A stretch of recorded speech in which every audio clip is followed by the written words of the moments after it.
It's okay.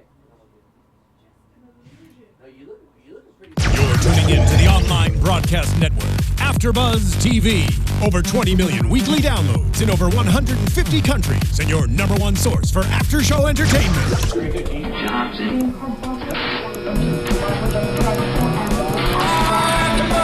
AFTERBUZZ TV, the destination for TV superfans, producing after-shows for over 300 of your favorite TV shows, interviewing celebrities and showrunners, and bringing you behind-the-scenes exclusives. All thanks to E! Entertainment's Maria Menounos, producer Kevin Undergaro, and internet leader Akamai.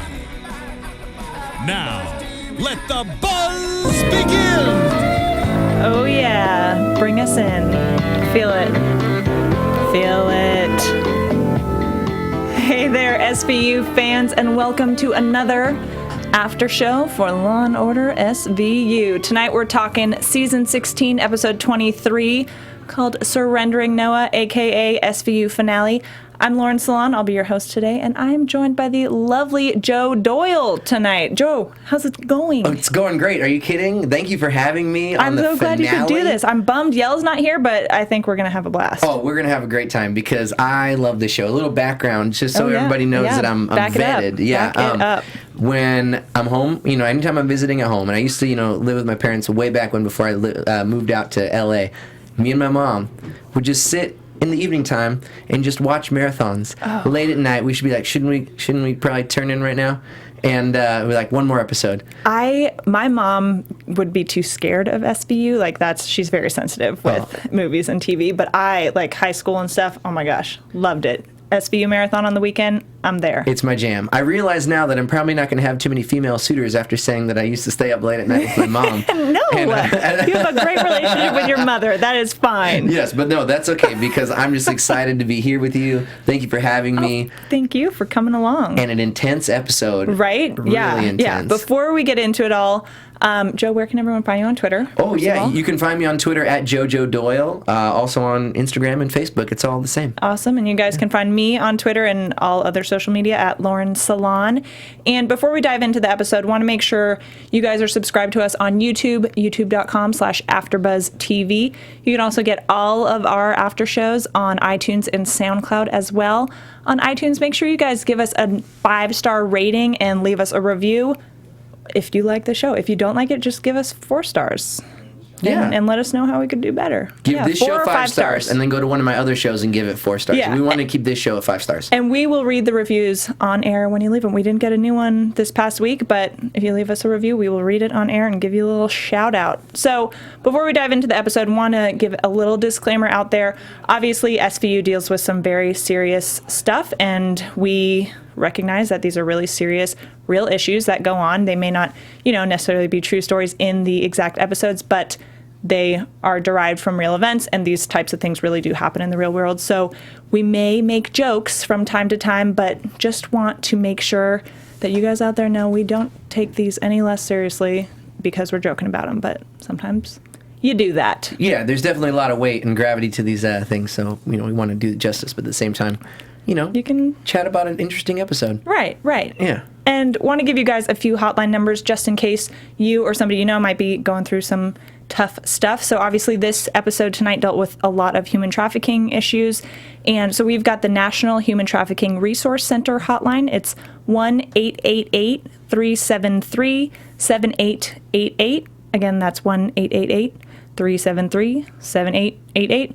And then the Rape, Abuse, and Incest National Hotline, just in case, 1-800-565-HOPE, 1-800-565-HOPE. Okay, we got all that business and the formalities out of the way, so let's talk the episode. Finale. Incredible. Right? Incredible. I'm really excited to see Johnny D back, mostly because we were talking about this earlier. Tell us. Charlie, the actor who plays Johnny D, he used to be the karaoke DJ at the bar that my rec league softball team used to go to after softball games. And he was a great karaoke DJ, awesome guy. We're friends on Facebook. Didn't have girls in the dungeon or anything like that. Nothing like that. And he would sing. He's got a great voice, too. He sings some great songs. Awesome. I'm so curious now. I want to find that bar and go check it out if he's still there. It's the Springbok. bar just actually right down the street here from the AFTERBUZZ.TV.com studios. Okay, well, how about that? We'll have to go there sometime and hang out with Johnny D. Yeah. So speaking of Johnny D, obviously everybody knows this episode, the finale episode, dealt with Johnny D's trial. So Johnny D first appeared in SVU on episode 15 of this season called Undercover Mother, and the whole squad basically went undercover in this brothel sex trafficking ring to, put away all these bad sex traffickers, Johnny D being one of the top guys in that ring. And so now we're here at his trial. And obviously, tiny detail, he turns out to be the biological father of baby Noah, who, as we all know, Liv is trying to adopt. So it's very complicated. Yeah, there wasn't enough problems. Like, adopting a child is hard enough. Let's throw that into the mix. Right. Whew. Yeah, that is nuts. So in the opening scene, Liv is approached. She's approved to adopt Noah. And I was like, pretty excited for her. Oh yeah, I mean, she, I think that it's a big thing for her to, kind of move on and begin a family, and it's an integral part. And I want nothing but the best for her. Benson's the best. I want to see her happy. Yeah, and I think that's a major step. Yeah, it was super fun. But that now the adoption being kind of those steps being underway brings up a few issues with Johnny D being the birth father. So on Noah's birth certificate, the biological father, checkbox is marked unknown, but now that Liv knows that it's Johnny D, she has some, ethical dilemma about leaving it blank. While leaving it blank might make things a little bit easier, she wants to kind of do the honest thing and put his name there, because we've seen in the past when she's been involved like in an official capacity sometimes and left something out, she kind of has gotten screwed for that. So she wants to do the right thing, by the book, not have any surprises, and, start off like on the honest foot with baby Noah. And Barba actually was very adamant that she shouldn't do that. Yeah, well, Barba knows exactly. Like, I love Barba's one of my favorite characters. So much. I'm so glad he's back. That vacation he took to St. Bart's was a little too long. A little too long. I'm glad we got to see a lot of him. Last night, because he tells it like it is, and he knows a lot, insides and outs, and he knows what's going to happen. Yeah. He goes, "This is going to be horrible for you," and he loves Benson so much that I think that he wanted to help out. But Liv. I feel like he usually goes by the book too, so it was interesting. He was like, "Do not." He's like, "White lie this up, girl. Do not go there because this is gonna get messy and it's not gonna be good. Like you're gonna be bringing little Noah to prison every month or something to visit his dad until he's 18. All this stuff." And so I actually, when I was watching, because I was live tweeting while I was watching it, and I freaked out. I was like, oh gosh, this is this is bad foreshadowing. Something bad's going to happen because Barba knows. Barba always knows. I feel like we should have like bracelets to say what would Barba do. Barba knows. Like that. Yeah. But can you imagine? I was thinking about that myself. Like, would I, if I was in the situation of Liv, would I be able to have like the courage and the, just everything, I'd be so nervous to take, not only because, Johnny D was horrible to Liv in the investigation before he got captured, too. And then to have to, like, look at that in the face every single day and then see Noah as Noah grows up and see Johnny D.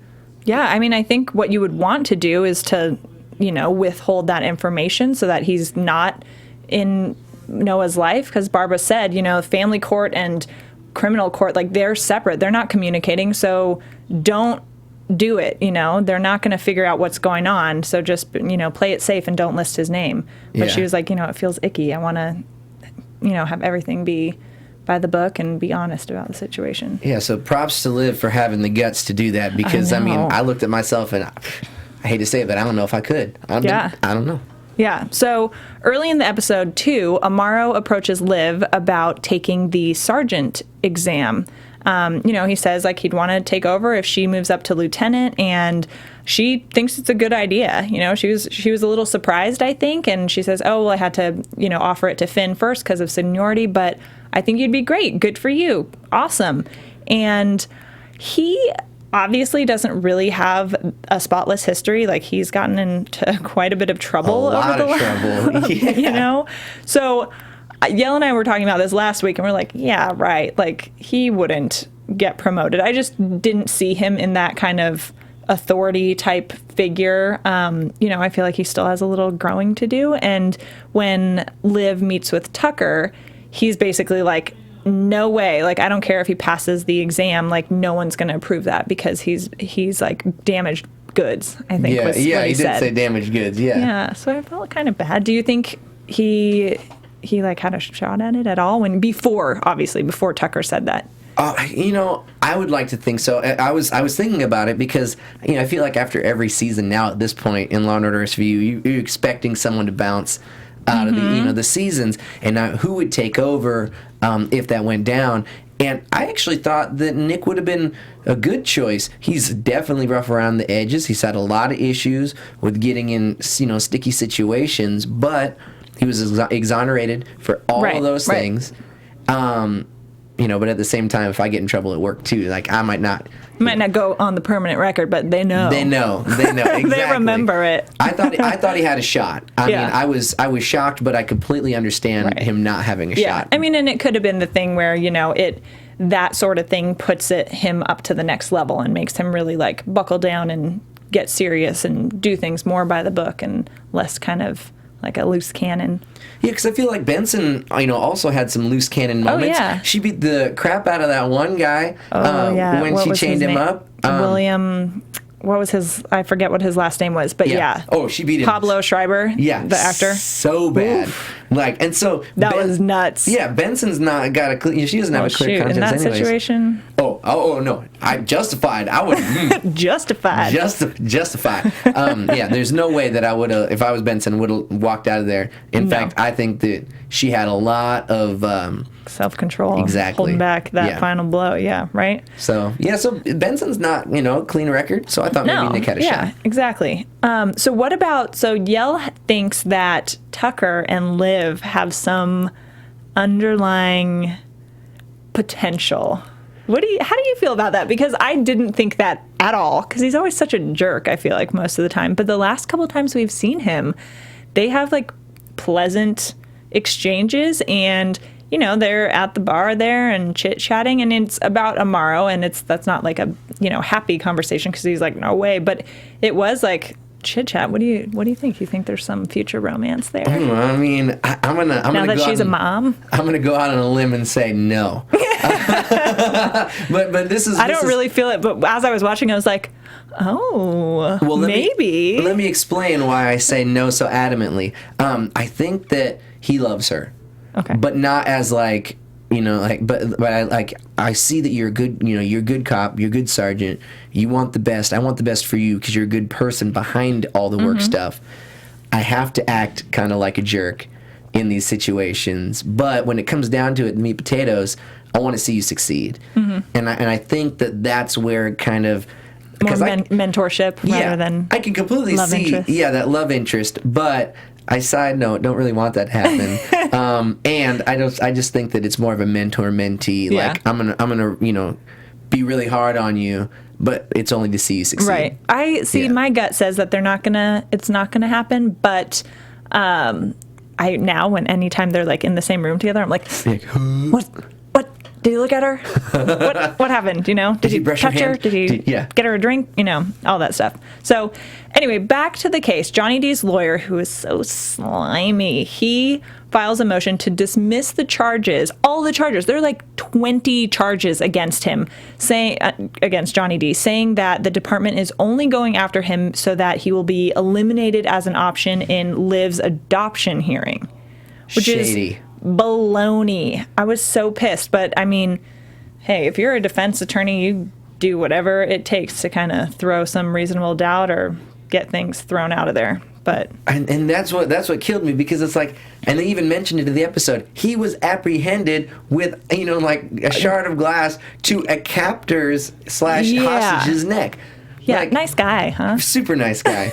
Yeah, and he wants custody. He's like threatening custody too. Oh yeah, that too. It's like no way, and gives the stuffed animal. Like, here, give this to my son. So the fact that, because I know he doesn't care. No, it's he's all just like a publicity stunt and trying to win sympathy and mess with Benson's head. Baloney. Yeah. So thankfully that motion is denied, but Johnny D's lawyer then asked for a plea deal, saying that okay, well, if you guys lower the charges against Johnny D, then he will relinquish all claims to Noah, and Liv can adopt him easily, but then he'll potentially get out of jail really quickly, like.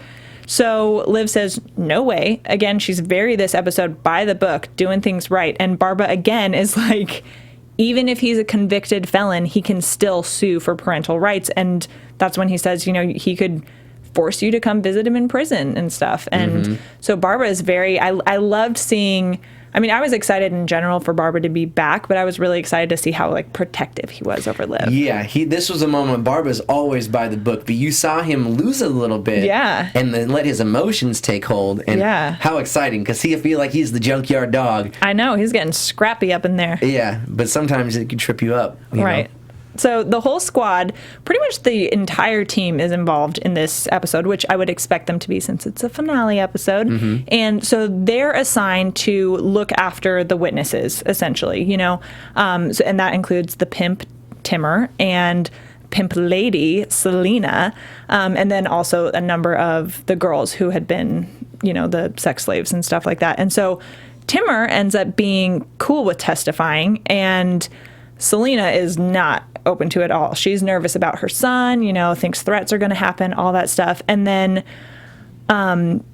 back at the trial, Liv has to testify because she was the lead officer on the scene. And of course, the lawyer casually brings up the fact that she's trying to adopt Johnny D's son.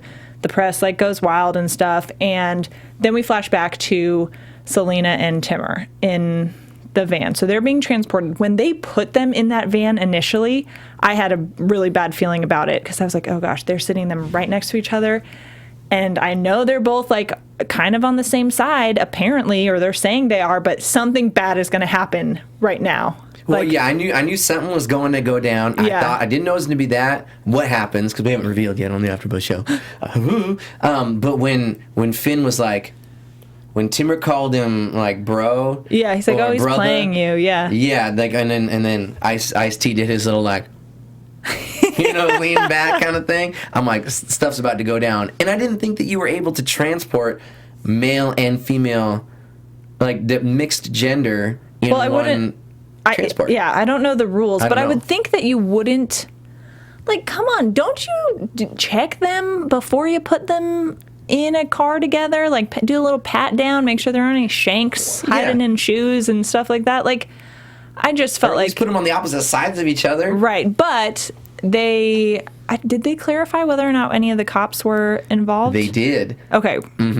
What had happened? You want Wasn't it the girl? I'm cop. forgetting. Yeah, the girl cop who was smoking her cigarette. And I'm like, oh, of course, she is just standing there and letting whatever's going to happen, this hit go down. And she's like, what? What, you gonna call me in? I'm only taking a smoke. Yeah. Yeah, and then boom. Yeah. The dead shank. Timur. And then that's the thing. It wasn't even a shank. It was from just a legit ear. Knife. Yeah. That's shady. You got to be powerful. And they go into that, how if it was defensive, or she started saying that he came after her. Yeah, and they're like, you weigh half as much as this big guy, so no. Yeah. And the ME said, well, aside from seeing what actually happened, there's no way to tell what the sequence of events if he attacked her first, but he's like, it is pretty clear that he was completely surprised. His throat was slit before he had a chance to really react to it. Side note, though, it is possible for small women to get the one up on bigger guys, because my sister weighs $120, and in college she taught self-defense classes at the University of Oregon. And one day she invited me over for all of her sorority sisters that were hanging out because they didn't believe that she could flip me. And I maybe I'm 240 right now. 240. She knocked the wind out of me and then sent me packing. So with the right training, you got the gun show too. I got some guns. I'm not a tiny girl, but I could throw down some guys, I'm sure. Yeah, I'm just it's possible, but they didn't really. Well, yeah, and she threw that out there. She was like, I was nervous for my son, and I got a spurt of superhuman strength. Yeah, come on. Oh, come on, Selena. Yeah. So back at court, one of the girls, Pilar, lies, flat out just lies on the stand. I was so pissed at her because especially when they're like prepping her, she's going along with what she's supposed to say, which is the truth, not like being fed a story. And then on the stand, she's like, oh, he paid me to clean his house and I love him, all that stuff. And so it starts not looking good for the prosecution, for Barbara, things are getting a little shaky. And so Liv goes to visit Ariel, who was the girl at the center of the Undercover Mother episode that we saw, episode 15, I believe it was. Mm-hmm. She goes and has a pep talk with her and really helps to encourage her and give her some strength to testify. And she gives her necklace that says fearlessness. And I thought that moment was really sweet, actually, because then Ariel even in turn goes and instills confidence in the rest of the girls who were nervous about testifying and gets all these other girls to speak out against Johnny D. And yeah, what did you think about that moment with Liv and Ariel? It was also very maternal, I think, too, which we keep seeing so much of this maternal side with Liv. It was. I mean, especially now that she's adopting Noah, I feel like she's just, just oozing maternal instincts. Right. And I think that, they're working for her. She's just becoming, she's even better cop than she was before. Yeah. I got a little nervous. I completely agree with you in all those, like, motherly, giving them the strength, because I feel like you need to have someone in your corner in that situation to give you strength. However, I got nervous when she gave the necklace.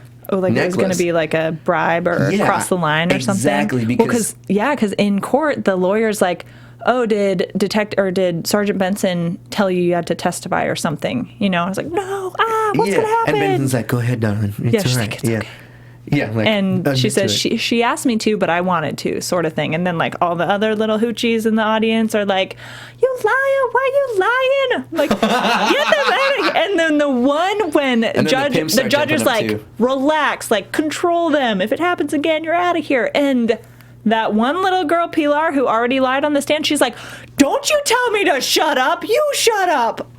I was like, "Girl, you are in contempt of court." Yeah. No, that reminded me of this girl. There was like a clip of like a real life sentencing, and I wonder if it had, because, a lot of times, and we're going to get more to this later, but a lot of times Law and Order episodes go with actual court from cases. The headlines, yeah. And I remember this girl was like, she was young, and she was all like, oh, whatever, everything's cool, and was really blasé when she was getting sentenced. And then like the judge was like, okay, cool, so you get like 6 months in jail. And she was like, what? Like, she didn't, it came out of nowhere. Oh, wait, this is real? Yeah, and I felt like it was that too. She's like, don't tell me to shut up. Oh, that's the judge. I was like, oh no, girl. Yeah. And while all this starts going down, Johnny D's like, crap, I'm losing the case, Freaking flips a table, runs and grabs the bailiff's gun. And now, hold on a second. If you are, being charged with all this stuff, aren't you handcuffed and like restrained? No, you are not.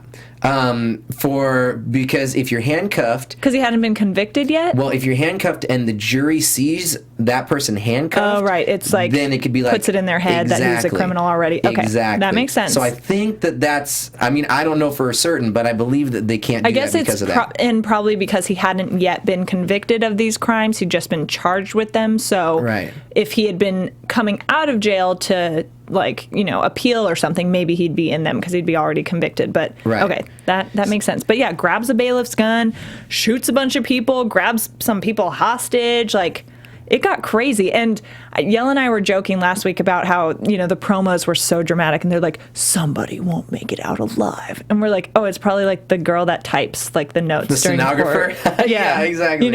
We were going with like, okay, what if it's a key core cast member, Yeah. But then we're like, oh, or they could just be tricking us and it's someone lame, which they kind of tricked us a little bit, I feel like. But so Johnny D, shooting, guns blazing, runs out. Amaro chases him, and then you hear gunshots in the hall, and you don't know who's shot at that point. I was freaking out because I had guessed last week, one of my predictions, I was like, I feel like it could be Barba or Amaro.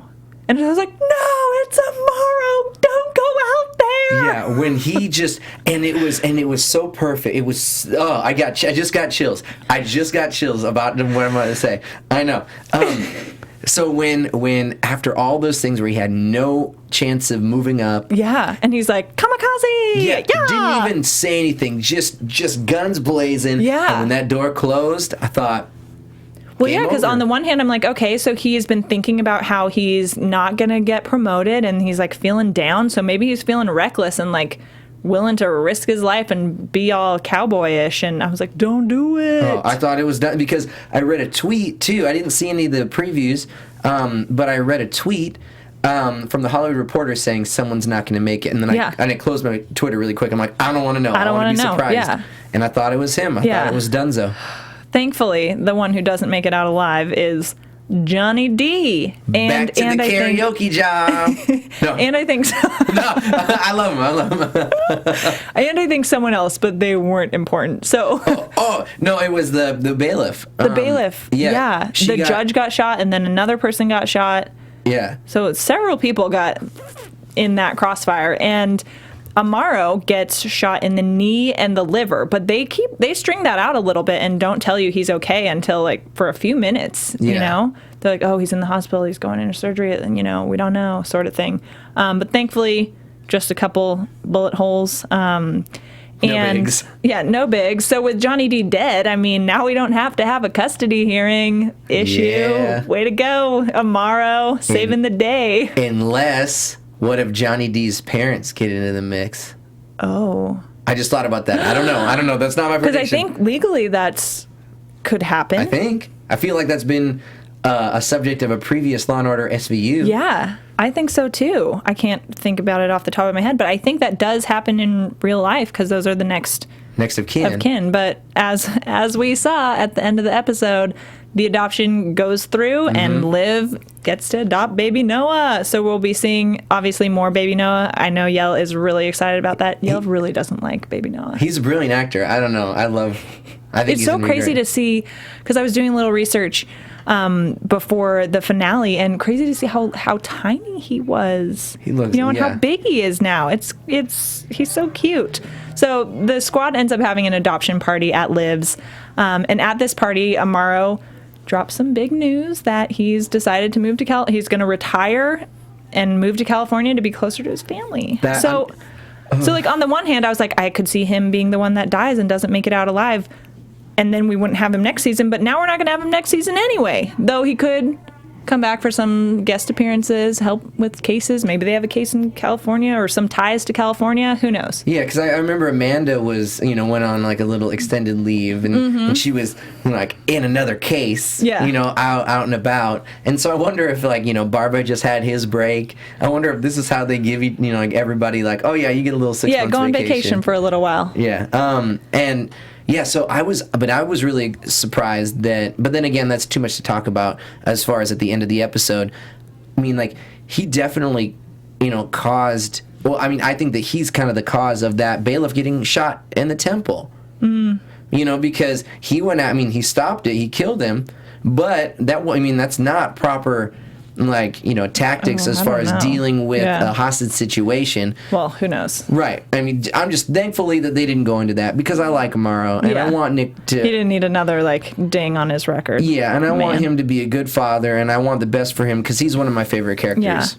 Yeah. And in their kind of exchange at the end, I thought it was really sweet. It was a little cheesy, like family forever, but I liked it because we got a lot of, obviously, as we all know, Amaro and Liv were partners, and we got closure there, which we didn't get when Stabler left. And speaking of Stabler, Liv mentions him. Amaro's like, I know I wasn't what your old partner was, and I couldn't be that kind of partner for you and what you wanted. And she's like, dude, I grew more and learned more in the last 4 years with you as my partner than I did in the 12 with him. And that was such a high maintenance and intense, relationship, partnership, whatever it was. She's like, I had no room for anything else in my life, and because of you and these last 4 years, I now have a family. So I thought it was really cool how they kind of closed that relationship. Yeah, and I hope that also is like a hint to, don't worry, fans, family forever. If they get in the bind, Nick might be just around the corner. Yeah, he'll come back. Yeah. So let's real quick do a couple very quick predictions. Okay. We might have some prediction music. So now we need your AFTERBUZZ TV predictions. So do you think Liv is going to move up to lieutenant? I don't think she will. Oh. I don't think she's going, because she's on it, right? I think that because if she moves up to lieutenant, I just feel like now that she has Noah officially, that she's going to need stability in her life. And she might say that lieutenancy is down the road, something that where she needs to be. But right now, she's more stable and has more time to be with Noah in the sergeant position. Right, that it might be more. But I think if she moves up to lieutenant, there might be more of a desk job, but less field work. That's perhaps? also true. But so it might be easier and more predictable. Who do we have come in? Right, that's the thing. I'm wondering, do we think that the new sergeant would be somebody existing or a new cast member? I want it to be a new cast member. It's not Finn. No he way. doesn't want it. He doesn't want it. I want it to be a new cast member. Better not be Amanda. I mean, Amanda's great. She's a little immature, though. I think she and Carisi and Amara were all kind of like the little rookies, I feel like. What if Munch came back? I don't think he will. I don't think he will either. I mean, but I think a new influx of young blood from like some different avenue to come in and lead this ragtag bunch. Yeah. So I've got a little bit of SVU news, and then we've got some fun news to share with you, and we've got a few minutes left, so I'm going to go through it real quick. Yeah. So obviously this episode dealt with sex trafficking, which is a very real, huge issue, not just like in other countries, but in the United States as well. And again, that number for the National Human Trafficking Resource Center is 1-888-373-7888. So I have a few stats to share. So from December 7th, 2007 through December 31st, 2012, the NHTRC, so that resource center, answered 65,557 calls, had 1,700 online tip forms, and 5,000 emails. So more than 72,000 interactions regarding sex trafficking, which is crazy and so sad on the one hand. And so they said they experienced a 259% increase in calls between 2008 and 2012, which ended up being 9,298 unique cases of human trafficking. And the three most common forms of sex trafficking reported to the hotline involved pimp-controlled prostitution, commercial front brothels, so like a massage parlor or something, and escort services. And then labor trafficking was most frequently reported in domestic work, restaurants, peddling rings, and sales crews. So, like in the case we saw in the episode, the lawyer's like, oh, well, you were a prostitute. You were doing it of your own will. And I'm sure there are women who do it of their own will, but so many of them are, involved in something that they can't escape at all. So it's like a very, very real, very terrible situation going on. Yeah, there's a show on the National Geographic Channel called Underworld Inc. Okay. And it talks about different underworld things, and one of the episodes is about human trafficking, and it is so terrifying but also so illuminating. Yeah. So if you guys are interested in that and learning a little bit more about like the real, because Law and Order is pretty real, but it's still scripted. Oh yeah. Check out that. Yeah, and Underworld Inc. I'll tweet out these stats and stuff. So you guys already have our Twitter, but we'll tweet out some of these things that we're talking about so you guys can find more info. So now transitioning to some fun SVU news. So we've got some fun stuff to show you for Mariska, a.k.a. Olivia Benson. So if any of you out there are Taylor Swift fans, Joe and I are a lot, I'm a Swiftie. May know that Taylor is a huge Olivia Benson, Mariska, SVU fan. She even has a cat named Olivia Benson. Like this, it's real. That's real life. Yeah. So we've got a fun little clip to show you from Taylor's Bad Blood music video that just came out last week. So good. So Brittany's going to cue that up for us in just a second to show you guys. It's just real quick, few seconds. I freaked when I saw this. So here we go. I don't know if you guys can hear it, but yeah, who's that? It's Olivia. So cool. There's another part. Oh wait, it's still going. And look at this little. I lost it because another thing is that's good. Thanks, Brittany. Another thing. So we had Ellen Pompeo, who plays Meredith Grey on Grey's Anatomy. Taylor's other cat is named Meredith Grey. Love it. I mean, we're Love kind of it. Taylor Swift fangirling right now, but I thought that was so cool when I was watching the music video. I was like, oh, Olivia Benson, isn't it? Benson. It was so cool. And then we've got another little clip kind of showing the background between Taylor and Mariska's friendship and how that all started. Yeah.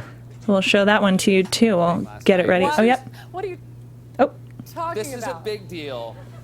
so we've This got I some can tell audio you because I'm really on Seth interested in what Meyers' the kids show. are into. Here we And go. You were Look how in good she looks. This Taylor Swift video premiered last night. It's badass, Bad Blood. huh? And, Such a badass. Yeah, there we go. There we go. I want that poster, huh? That is awesome. She seems so It's cool. great. I was Oh. really excited because, when we were first watching music videos, it was a big deal. There were events when they came out, and I feel like that hasn't happened anymore. And Taylor went out and made a I feel big like this event one was a music huge video. event. It's There's just so many stars in it. awesome, and it makes me feel super badass. Yes. Right? I And agree. you talked about the As kids. if being Yeah. Olivia Because we Benson both- is not Yeah. badass Yeah. enough. That Shooting old one. people. And I feel like my cool factor went up with the kids, and I'm really grateful, Taylor. Yeah, you are blowing it right now with your This enthusiasm. is so You're blowing cute, it up. right? That is You're adorable. gonna be like, whatever, I don't care. I've never seen It's this. like, Good. they I don't. like Yeah, it's fun. We've only got like a minute left. Don't worry, we're not And playing now the whole Taylor thing. is a huge fan of yours. She's a SVU junkie. Yeah, see? And she True named story. her cat after your character. Is True this true? story. It's all true. Wow. All of the above. Wow. And so you guys have actually gotten to be friends. We did, and it was so sweet. You know, I met her at the Met Gala. Okay. And I was so uncool, and she's down there. She's like, "Hi, I like your show," and I'm like, "Oh, thanks." And I didn't know that she was like the second coming. Right. And By the way, if you ice her, you're like basically asking yeah, for a song to right? be written about I you. know. Big time. Yeah. Rumor has No, it never. Bad Blood Only is in a about good Katy way. Perry. No, but she was so sweet, and I was like, "Oh, she's so sweet." And then we met her, and I was super think this is flattered. so and funny. then we both are big fans of Ingrid Michaelson. Okay. And we were together at an Ingrid Michaelson concert, who's also Please, a how friend cute of is ours. this? And we met, and Right? she was again That's so adorable. unbelievably lovely. Hanging out at a and concert of course, together. I Just kicking didn't it. have a ride home, and it was somewhere so far out in Queens. And all of a sudden, my husband and I are like, "How are we getting home?" Because Okay. there was no cars or anything. And Gotcha. How did you get there? Well, here's the thing. Okay. Well, we got dropped off. Okay, gotcha. But when we, Because but that's all of a usually how I get home. It's the weird. way. way I No, came. we walked. Anyway, and so we said, "Oh my God, how are we getting home?" And then she was like a little angel that goes, "Oh, do you guys need a ride?" And I was like, "Oh no, why?"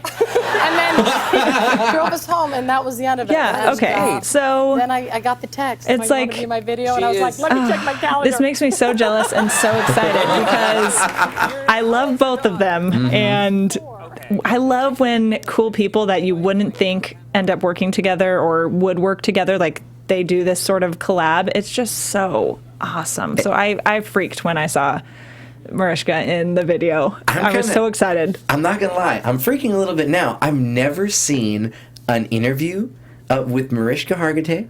Never seen her not as Olivia Benson. So it's weird. It's like, I'm gonna who need is a that? moment. I Who don't was know. that? Very gregarious, very lovely.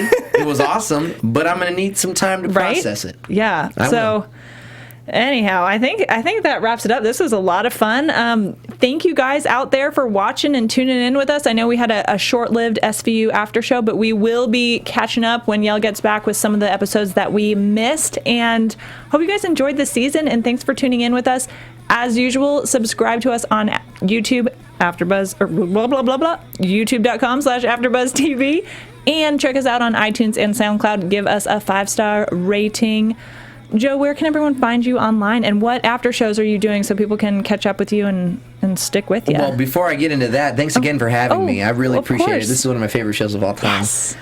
You can also catch me on the Younger After show for TV Land. It's Always Sunny in Philadelphia. When they come back, I'm doing that show as well. Also, Undateable and the Unbreakable. Oh. Kimmy Schmidt. Oh, yes, which Busy I guy. did with you earlier this week. Yeah, yeah. And all y'all out there, you can find me at Lauren Salaun on all social media. That's Twitter, Instagram, Facebook, Snapchat, Vine, Periscope, all of it. And currently, I think I'm doing Battle Creek. We've got a couple episodes left. That's on Sunday nights. Obviously, SVU. And then a few of my other shows are on hiatus right now. So I'll be picking some up most likely for the summer and definitely for the fall. So follow me on Twitter to see what shows I'll be doing in the next few weeks. I'm looking forward to it as well. See what you got in store for us. Well, thank you so much. Yeah. All right, everyone. Thank you so much. Have a good night. See ya. From executive producers Maria Menounos, Kevin Undergaro, Phil Svitek, and the entire AfterBuzz TV staff, we would like to thank you for listening to the AfterBuzz TV network. To watch or listen to other after shows and post comments or questions, be sure to visit AfterBuzzTV.com. I'm Sir Richard Wentworth, and this has been a presentation of AfterBuzz TV. Dun, dun. The views expressed herein are those of the hosts only and do not necessarily reflect the views of AfterBuzz TV or its owners or principals.